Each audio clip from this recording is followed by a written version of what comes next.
Hello, welcome back to my channel, and Merry Christmas Eve and 24th day of Chanmas. I hope y'all are having a fantastic day whenever you decide to watch this video. I'm assuming you're probably not watching it on Christmas Eve, but if you are, happy Christmas Eve. Today I'm going to be talking about my best books of 2021. Now I will preface this video by saying that not all of these books were published in 2021. I just read all of these books in 2021 and I found some new all-time favorites, and I'm so excited to be sharing them with you today. So without further ado, let me talk to you about my 6 favorite books of the year and also a few honorable mentions. So first up is a book that I'm sure y'all have gotten very sick of me talking about. It Happened One Summer by Tessa Bailey. I won't harp on the plot of this book for too long. This book is about Piper, who's this sort of airheaded Instagram personality who ends up in this sort of like fish out of water situation where she is sent to go and live in a small town where she meets Brendan, our crab fisherman hero. This book is honestly everything that I love about contemporary romance. It's hotter than hell, the characters help each other become the best version of themselves, and the romance just generally made me swoon. I just really can't ask for anything more in a book, and I give it 5 stars clearly, and I'm just so excited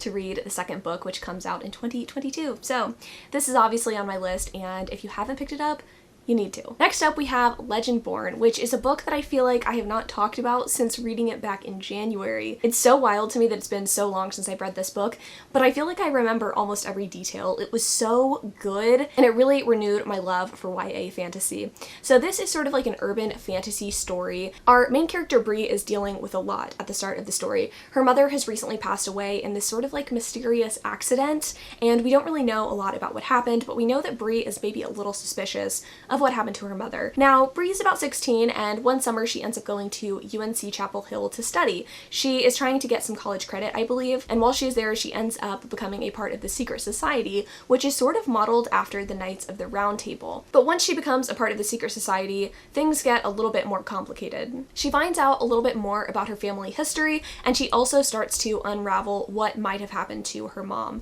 I loved every aspect of this story. It blended so many different themes so well. I liked that this book didn't shy away from real world issues, but it also was just so inventive and so magical, while also sticking to tropes that I personally really love. We do have a love triangle, which I personally found quite delightful. I'm very excited to see who Bree ends up with. I feel like even if you don't love tropes like that, you'll still find something to love in this story. I gave this book 5 stars. I'm so excited for the sequel to come out, and it's a book that I personally want to physically own for my shelves, which is something that I don't say very often anymore. Once I listen to a book on audio, it is very rare that I want to pick up a copy for myself, but this one definitely warrants a purchase. Next up is Treasure by Rebecca Weatherspoon. This book, I honestly can't remember what video I read it for, if I did read it for a video, but regardless, I absolutely loved it. This is a super sex positive sapphic story about Alexis and Trisha. Alexis at the start of the story is coping with depression and coping with her new life. She was really popular in high school, had a ton of friends, but in college she's dealing with the typical small fish in a big pond situation, and she's also kind of grappling with the fact that she likes women. She knows that her parents won't necessarily approve of this, but she still feels pulled to our other heroine, Trisha. Trisha is a stripper, and she is also attending college. Now, Trisha and Alexis originally meet when Alexis goes to a bachelorette party and ends up meeting Trisha there, but they end up meeting again in college because they end up having, I believe, a computer science class together. Now, from the synopsis of this book, I'll be honest with you, I thought it was just going to be kind of a smutty novella, which I was perfectly fine with reading. Like, I love a good smutty novella, but the story ended up being so much more than that. I loved this story from start to finish, honestly, and I liked the individual components of it. I think really the strong points here were the dialogue and just how the characters interacted in general. I really bought into Alexis and Trisha's relationship, and I really liked all of their text conversations. They just felt appropriate for like the age that the two characters were. I feel like it was kind of conversations that I would have been having with like my partner at the time, like just like fun and cute and relatable, and I loved it. I loved their dialogue. And then on top of that, I really liked that each of the characters really grew throughout the course of the story. If you're going to write a story that's new adult, you're going to have 2 characters who don't really know what they want out of life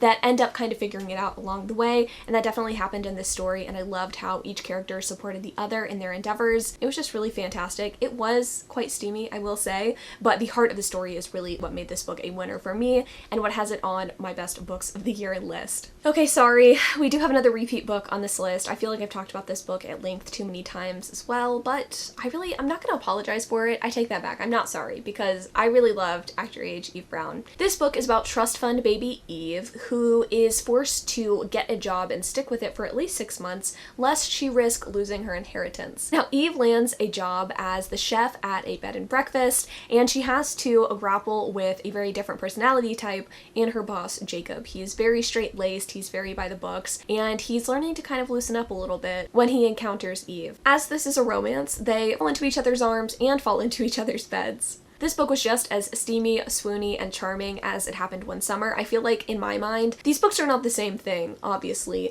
but they hold equal status in my mind. They are both favorite books of the year and best books of all time. Like, they're just that dear to me. I feel like if you want to know my taste in romance and what I enjoy in a story, I feel like you need to pick these books up. They are truly fantastic. They were fantastic new releases this year, and I honestly want to reread them now that I've talked about them about a million times back to back in videos. Switching gears a little bit, I have a mystery on this list, and this book kind of took me by surprise because I didn't pick it up of my own accord. It was for a specific video. It had not been on my radar previously, but it turned out to be a really fantastic read, and it really cemented my love for mystery as a genre. I'm finding that I don't really like the cheap thrills of a thriller. I like a good, slow, plotted mystery. So I really enjoyed The Last Thing He Told Me. This story is about our main character, Hannah, who married a guy named Owen, and Owen has a daughter named Bailey. One day, Owen goes missing, and he ends up leaving Bailey and Hannah with a duffel bag full of cash. Now, Hannah initially thinks the worst. She thinks that maybe Owen has run away from his responsibilities and from this startup that he is kind of co-CEO of, I want to say. The startup has been charged with fraud. They don't have the product that they say they have ready. And Hannah's like, okay, yeah, he certainly did this. And she tries to find out information. Then she quickly learns there might be something a little bit more nefarious going on than she previously thought.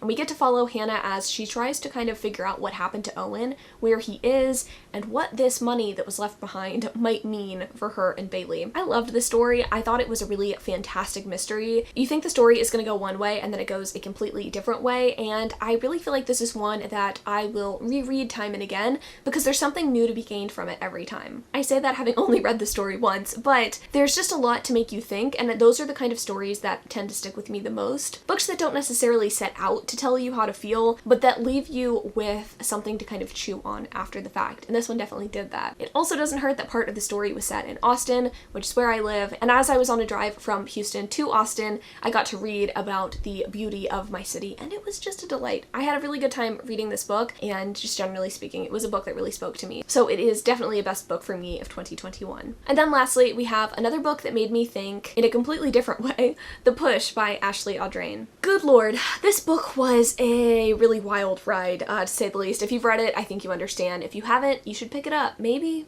not. I'll let you know at the end whether you should pick it up. So this story is about our main character, Blythe, who has recently married her dream guy, Fox, and she has kind of been conned into having Fox's babies. Blythe has always been kind of on the fence about having children. It seems like something that she kind of has to do, but she's never really felt called to do. And when she has her first child, Violet, she kind of rethinks her stance on having kids in the first place, because she has more of a complicated relationship with motherhood than she might have previously thought. So we get some kind of flashbacks to Blythe's childhood, and also Blythe's mother's childhood, and we get to see kind of the intergenerational trauma of motherhood in this family.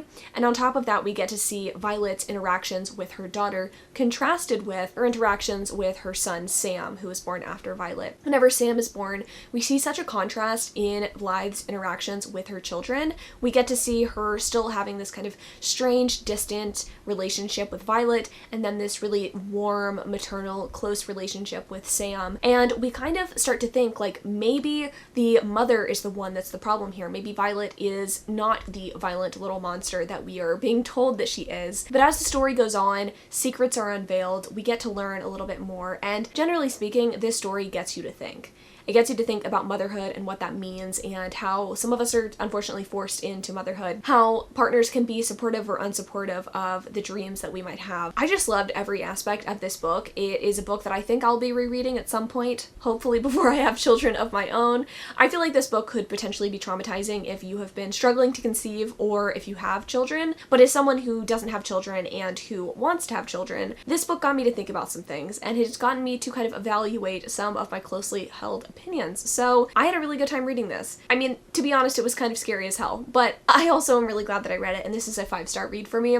One that I don't think I would have picked up had it not been for the video that I read this book for. So those are my 6 best books of 2021. Let me quickly just list off some of my honorable mentions because I did have quite a few 5-star books this year that really did stick with me. First up, we have When No One Is Watching. This is a sort of mystery, thriller, horror story by Alyssa Cole, and it really worked for me. I really recommend this if you're in the market for a book like this. Tools of Engagement, which is another big winner for me from Tessa Bailey. This is more of a favorite book of all time rather than a best book of the year, but I really enjoyed this book. People We Meet on Vacation by Emily Henry. It seems like everybody and their mother loved this book, and I personally did too. The Relationship Pact by Adriana Locke. This is a really nice, like, 2-week love story that gives me all of the Christmassy rom-com vibes. It is set in the kind of like fall-winter time, so if you want a book that really fits that vibe well, I would recommend this one. If you're looking for a good historical romance to pick up, I would highly recommend Chasing Cassandra. This is my favorite book in the Ravenelle series, and I loved it. And then lastly, if you're looking for